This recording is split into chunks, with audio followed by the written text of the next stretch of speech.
Today I'm in Alton Towers. It's the 5th of April, so all the schools are closed. Despite looking dead, just because the weather is horrible, the queues are pretty long.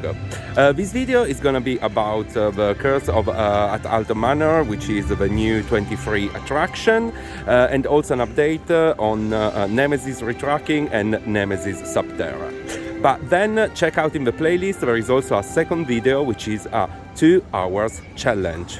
Go and find out what it's all about. And here we are, the curse at Alton Manor, that, as you can see, has got no queue at all. So I'm gonna try it and review it. They were clearly expecting a lot of queue for this ride, because the queue line is never ending. But I have to say that apart from the opening weekend, when there were technical issues but also lots of influencers, Parma has always been like a 0- queue walk on train, which means that probably it's not the success that Merlin was expecting, especially because they tried to get a fast track at £8, but clearly no one is buying because there's literally no queue. We're just walking a lot, but I think it's gonna be walk on train. I'll let you know. And we keep walking. We've done all the steps for this week, but literally there is not a single person queuing. But I have to say, the queue line, nicely teamed. Let's keep in mind that this one was relict, basically. So the fact that they managed to do something about it is not bad. But by the queue, I would say it's not the success that Merlin hoped for. And basically, here we are at the entrance. No queue at all getting in. So I'm here in front of a closed Galactica, and I've just done the curse at Alton Manor. Now, put it into context, I don't know how the dark ride was originally. I just tried it last year as dual, when there were the laser guns and all that. I do see a lot of commonalities with Gardaland, because in both parks used to be a really, let's say, dated dark ride, but everyone loved. Then both have been converted into laser guns thing, and everyone hated that. And they it was the kind of era that probably laser guns was meant to be the next big thing. A bit the same thing happened with VR, with coasters, if you remember. Everyone put VR on coasters when they removed them, like from Christmas to Boxing Day. That was it. Laser guns, you know, everyone thought that was the right way to keep fresh a dark ride, but clearly it was just a devastating thing. Now, both rides, so I'm talking about La Valle dei Re, which is now Jumanji The Adventure, Gardaland, and this one here in Alton Towers, they've been refreshed now, getting rid of laser and trying to use new technologies. Gardaland was a massive investment. They declared 12 million, whatever, which I think it's a bit of a random number, but anyway, because they just kept the building and they changed all the train system and everything, and they used quite a lot of technology and in terms of videos, projection, mapping and all that. Here the investment has been much lower. I think Merlin declared around 4 million.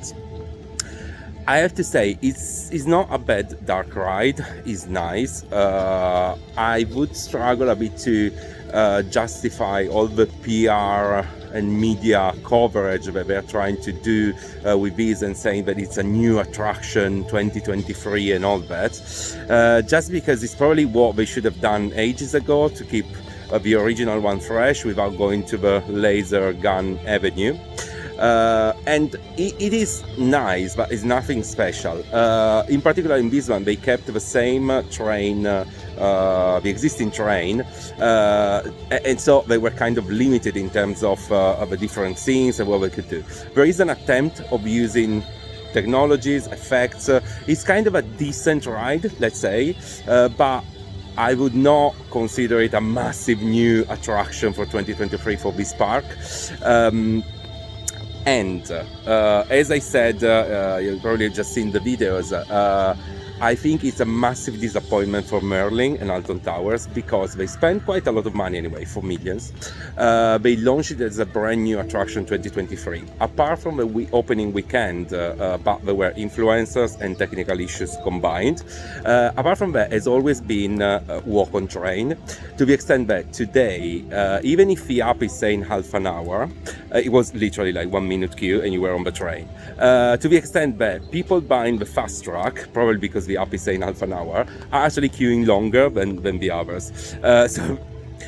But what does it mean? So when Merlin did the same thing in Italy, Garda and Jumanji actually was a success. I mean, lots of people complain about the ride, it is not a massive thing, but it's a ride that is still having always like 60 minutes minimum, up to 2 hours queue, and they're selling tons of express at 12 euros.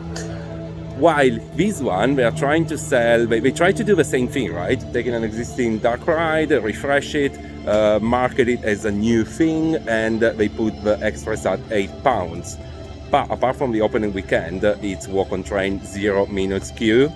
So I think Merlin is not making the money that they hope for, but also is not creating any interest, or is not absorbing any queue or reducing the waiting time from the main coasters and the main attractions. Keeping in mind that the lineup for 2023 it's struggling because Nemesis is closed, Spinball Wizard is closed, and X is closed as usual. So say that. Did I like it? Yes. Is it a new attraction? No. Is it the best dark ride I've ever done? No. It's decent. Worth doing it once. Do you want to do it again? No. Hello. And now we're gonna check what is left of that thing. There. Yeah, there you go. There. So we're gonna have a look at the building site of Nemesis. Everyone knows, right? Nemesis is undergoing retracking. It's gonna reopen in 2024, next year, which is kind of putting under stress Alton Towers this year because they got Nemesis closed. They also got Spinball Wizard closed, which is still a coaster anyway. They got X closed. X, I don't know what is going on with X because last year has been closed forever, and this year again is struggling again, so it's not going anywhere. So the number of attractions available is not a lot. They added an extra retro squad or suicide squad, so this year they got 4, but apart from that they are really lacking big attractions, which, as I said already, for the Tour Park as well doesn't make a lot of sense because next year both Tour Park and Alton Towers are going to receive a brand new coaster, Exodus, their Horizon here, so I don't know why they didn't wait for the retracking for next year. Here Nemesis, and in Tour Park Colossus. But say that because you don't really care about what I'm talking about, we are gonna see what is going on in there. Yes, but basically they are removing the track, we know that. I'm gonna add now, you see all the chain lift is still there.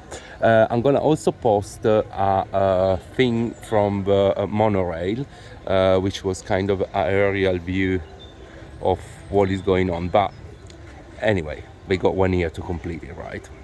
But we know the track is gonna be black. That's really important, isn't it?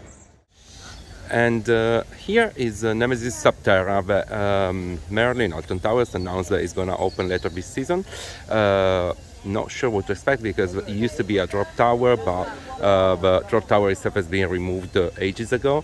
So this is likely to become like a maze, labyrinth, walkthrough thing. But as you can see, works are progressing, and basically someone making sure that no one gets in before, ahead of the opening date. So she's checking there. So let's see, but I haven't got lots of expectations. It might become something similar to Jumanji the Labyrinth, where they kind of use an existing building to do a kind of walk-through maze, but not really an attraction itself. Here it goes. Spinball Wizard is now testing. Some trains have got dummies as well. which makes me think that it's about to reopen. I think the app and the website are now saying later this spring, so should be all good.